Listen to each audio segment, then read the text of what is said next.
Hey, thanks for joining me. Man, when the hell was this published? 92 or 93?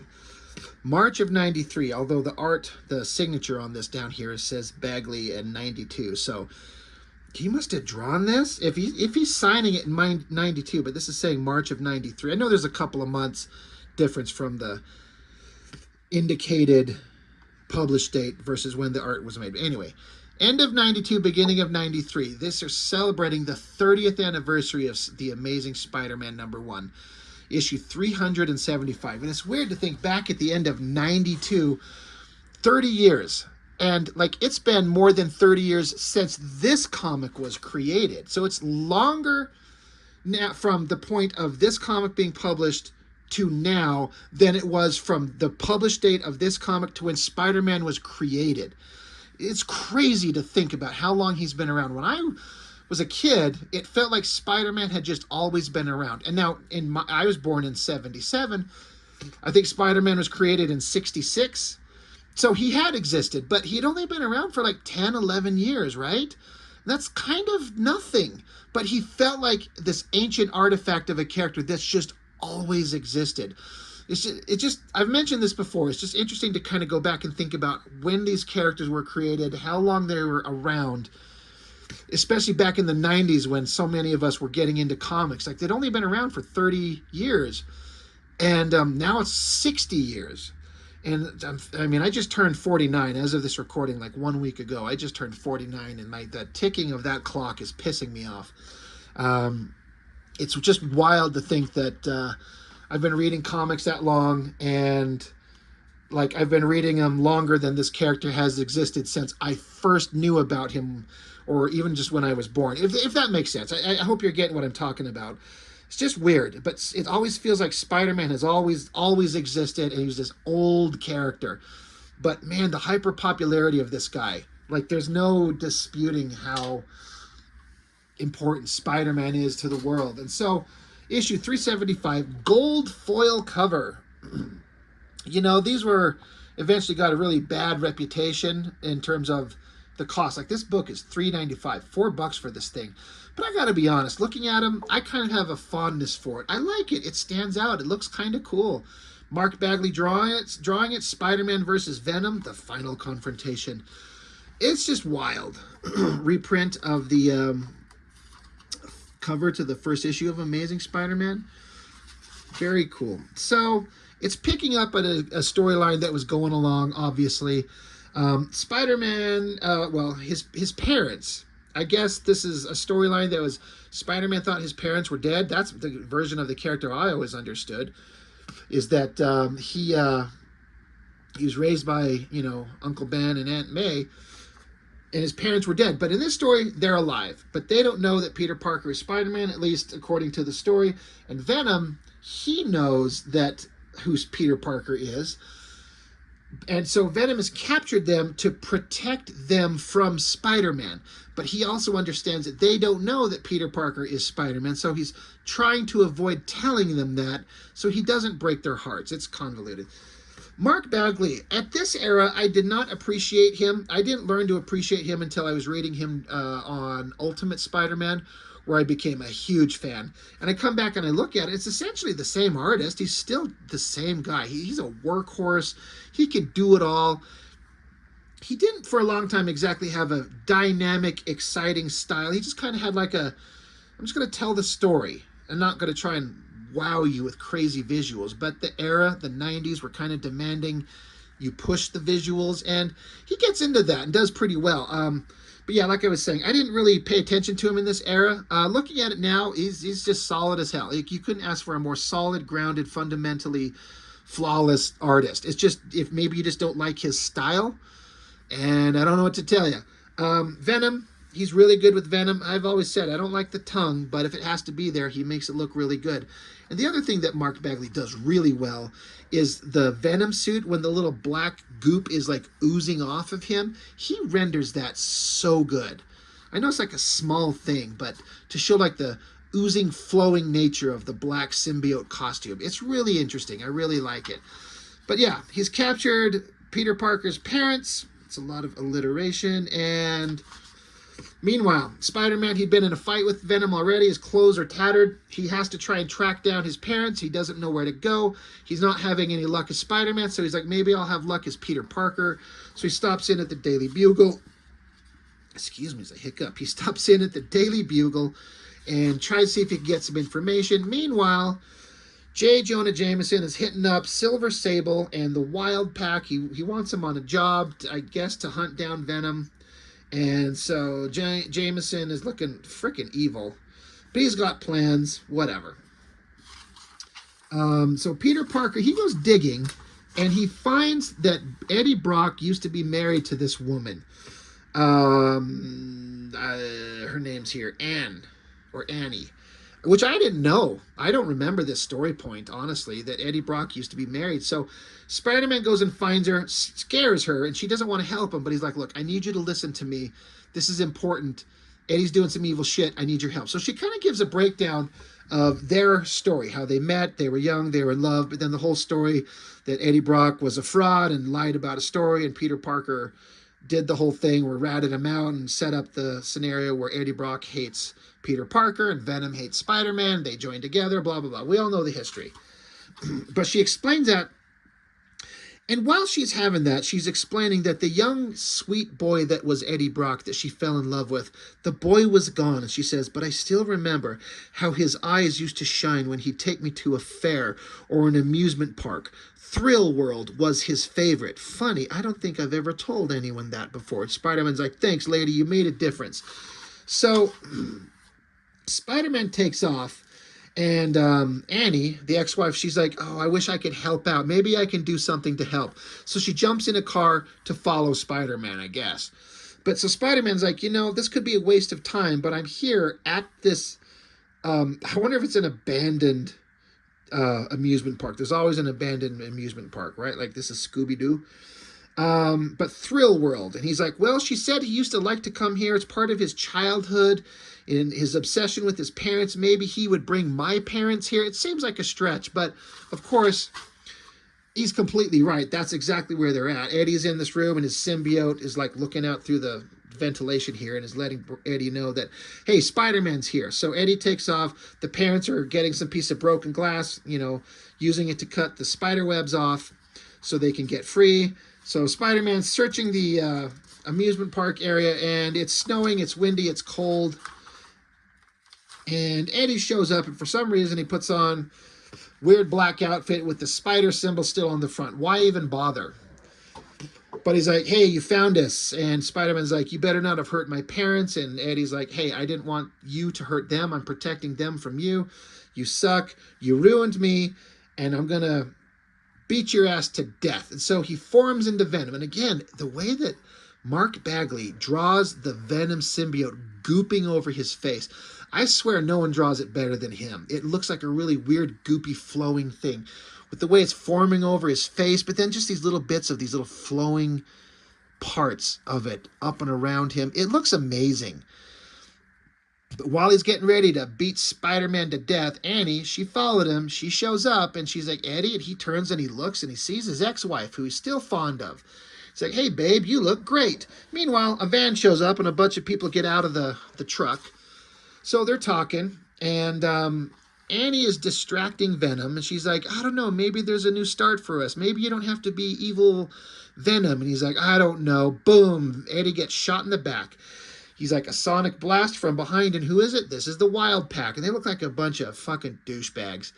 I don't know who all these assholes are. I mean, the Wild Pack. Are these characters? Are these specific characters and these specific designs a team that has existed before? Because I know Silver Sable, she's kind of like the little character that can't. Like, they keep trying to make her a thing, and I swear they never do make her a thing. Stop trying to make Silver Sable a thing. It's never going to be a thing, guys.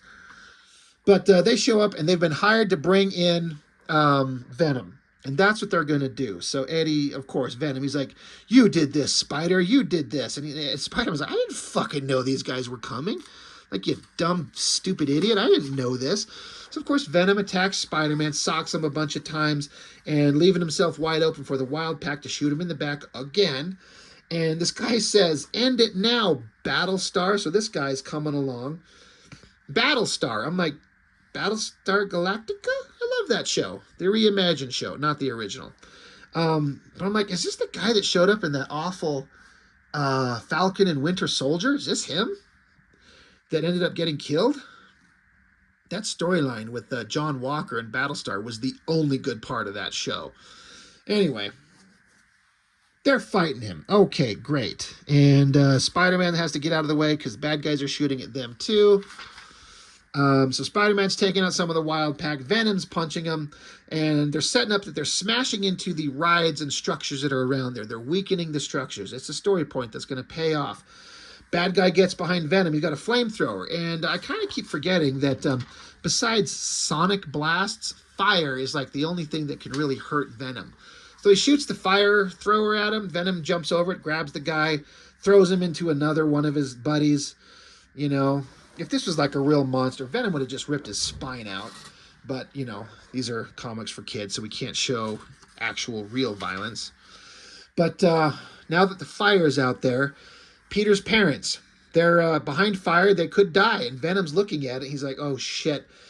I can't let them get hurt. But fire is one of the few things that can hurt us. Maybe even kill me. But he's like, I can't let the innocent die. That's the thing with Venom. He's got a twisted sense of morality. He will not let innocent people die. He just wants to kill Spider-Man, honestly. He's not a unconscionable monster.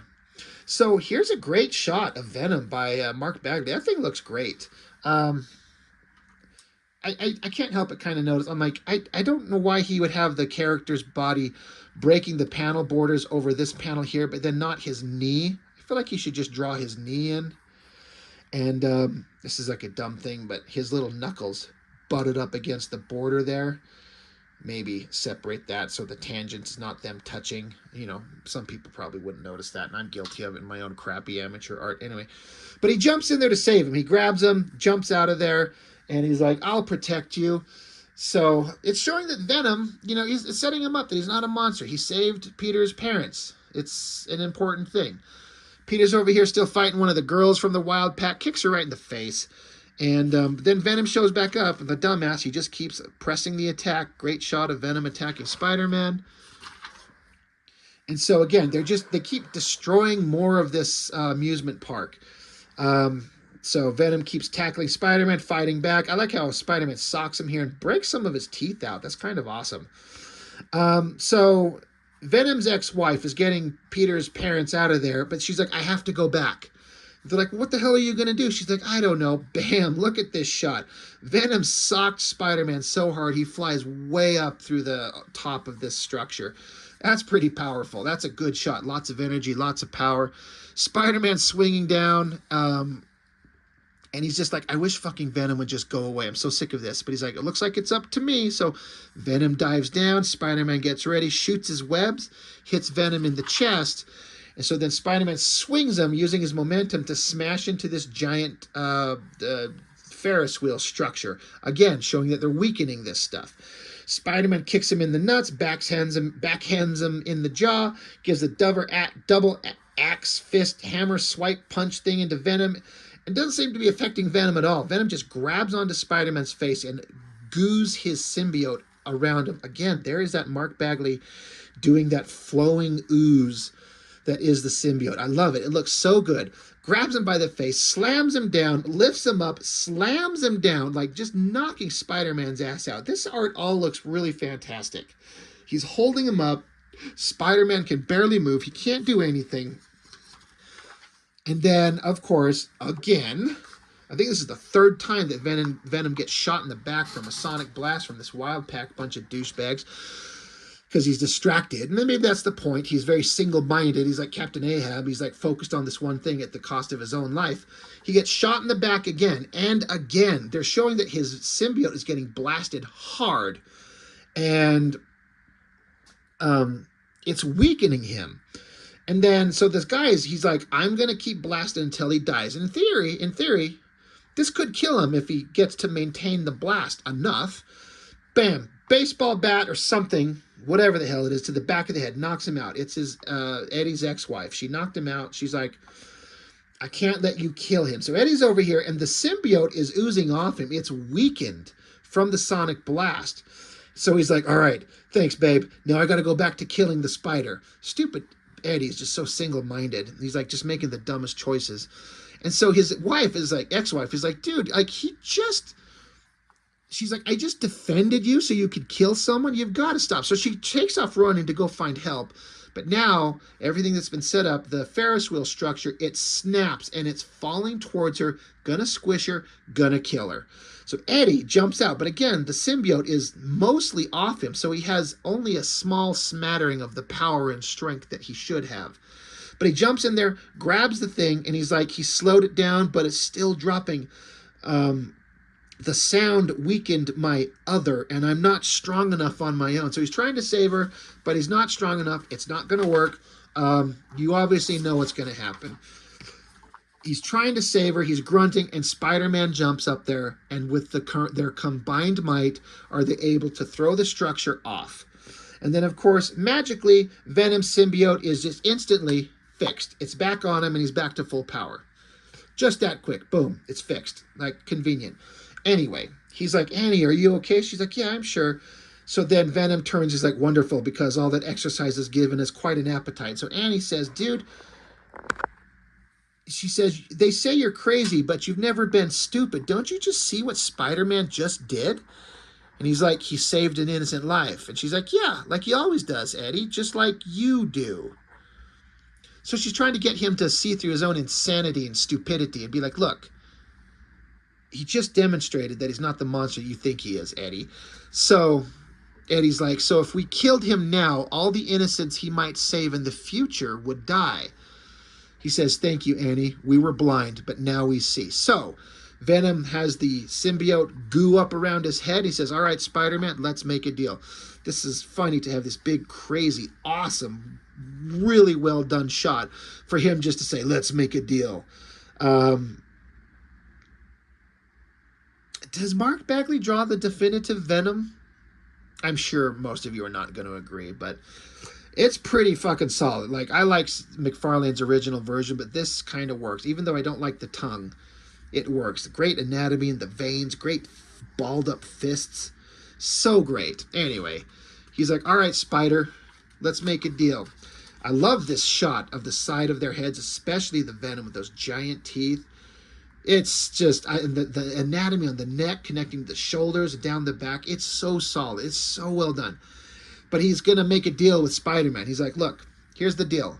You don't come after me, and we don't go after you. We just leave each other alone. Is that a deal? And Spider-Man's like, can I take that risk? Can I do that? But he's like, okay, for now, it's a solid deal. So naturally, a helicopter just happens to be flying over. So Venom shoots his web up, grabs it, swings away.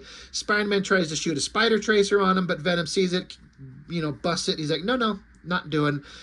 And Spider-Man's like, Jesus Christ, is this guy out of my life forever? So sometime later, he's back at home with Mary Jane. They just got done pounding ass, I'm sure, because that's what you do when you got a wife that hot. And so they're chatting it up, and he's like, Venom's out there. I've let him go, but can I trust the word of a madman? Hard to say. So, at least it put the Venom Spider-Man battle on hold for a moment, where a writer could leave it that way for a long time if they wanted, but undo it instantly if they needed to. And then it goes into here, find Venom, the next adventure for him in Lethal Protector. I think I've already reviewed at least the first 2 issues of that. And I'm pretty sure Bagley drew that, and I wasn't particularly impressed with it. I don't think it was that awesome. It's kind of okay, but not my favorite thing. But anyway, that's the story. It's solid. It's a classic Spider-Man tale. You get the heroic stuff. You get the morality. You're saving innocence. You're defeating evil. You're getting resolution, at least of some points, to some degree, between the characters. It's pretty standard stuff, but it works. It's fine. It's not mind-blowing, but it's solid, and Mark Bagley's a great artist. And there's a couple of other stories in here. Some random story, penciled by Patrick Olive and inked by Mark McKenna. I didn't read this. I think it's just a follow-up to the story we just read. Kind of a history of Spider-Man and what he'd done. It's not particularly well drawn. I'm not a fan of it. It's fine. Again, just kind of given the history of Spider-Man and what he was and who he was and all the characters he's fought. It's fine. It's just a recap of everything. No big deal. Then we got another story, The Monster Within. It focuses on Eddie Brock, written by Eric Fein, F-E-I-N. Dan Panosian on art. Dan Panosian, one of those guys who he sucked when he started, but he has become amongst the best artists out there drawing right now, and he has been that way for years and years now. He's so good. He's unbelievably good. But this early version of him when he was younger, it's just kind of like a Liefeld Jim Lee clone ripoff without understanding all the coolness that made it work. I mean, he put in the work. He's drawing backgrounds, full backgrounds and details and stuff like some other rookie artists couldn't do. But this is all just like Jim Lee, Rob Liefeld type facial structure without looking as good. That side profile is Jim Lee all over the place. That kind of shape of kind of the hook nose and then the mouth. That is some Jim Lee stuff going on right there. Obviously, don't give a shit about the story. Don't care. It's all fine. Great backgrounds. Like, he knew perspective and how to draw buildings and all this type of stuff. He had the basic fundamentals down. He just didn't have, like, interesting figure work, and he has it in spades now. If you don't follow Dan Panosian's work right now, stop what you're doing, shut my stupid channel off, and go look up his work and look at what he does now. You would never think it's the same guy. He's so incredibly good these days. Then a new story, Terry Kavanagh, writer Aaron Lopresti, penciler Don Hudson, inker. Name as an inker feels like it's a name I should know. Aaron Lopresti, I recognize the name, but you know, this is all kind of fine. But you know, 30 years ago, it's solid. Recapping some stuff with Craven. Don't care. Not particularly interested. I was just more interested in the main story. And it was setting up that the Chameleon is going to have some future stories that, oh my god, poor Spider-Man's got to deal with that. Ooh, scary. It's all fine. So, all in all, for a $4 gold foil cover comic, it's not bad. Mark Bagley is great. And, you know, it's a classic superheroic tale, and it works. And Spider-Man's been around forever, and he's one of those characters that, you know, he'll be around forever. It's just kind of interesting to think that this character has existed before I've ever been born, and he'll exist long after I'll be gone. And I kind of like that idea. Just this idea that this character will just go on forever in some iteration somewhere forever. You know, conceivably for centuries, maybe. Ever thought about that? Think some of these characters will be having stories told 100 years from now, or 200 years. Can you imagine? I don't know. I'm just going off on a tangent in my brain here. Anyway, Amazing Spider-Man 375 from 1993. Fun, simple, solid stuff. That's all I've got for now. Thank you for watching. I really appreciate it. I'll see you next time.